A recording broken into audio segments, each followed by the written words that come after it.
Кымбаттуу Кыргызстаныбыздын жалпы калкы, мына Кудай кааласа жаңы жылыбыз келатат.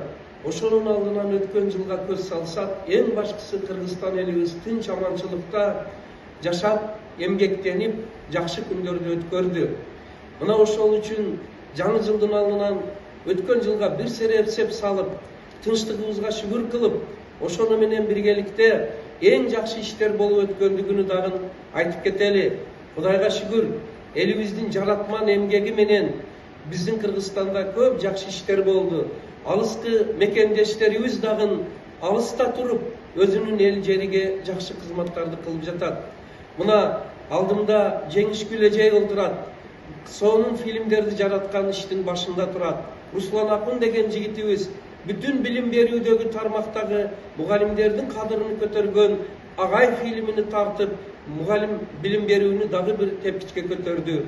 Мына ушуну менен мен жаңы жылда, кирип келаткан жылда жалпы дүйнө жүзүгө тынчтык каалап, элибизге эсендик каалап, чек арабызды коргогон аскерлерибизге, ден соолукту чыңдаган дарыгерлерибизге, жетекчилигибизге бардыгыга эсендик, ийгилик, жакшылык каалаймын. Дүйнөдө, анын ичинде Кыргызстанда тынчтык, ден соолук, жакшы жаратмандык иштер улана берсин. Кадырман калкым, кирип келген жаңы жылыбыз кут болсун. Каректей Кыргызстаныбыз түркүгү бекем, түндүгү бийик, төрт тарабы түрк болсун дейличи.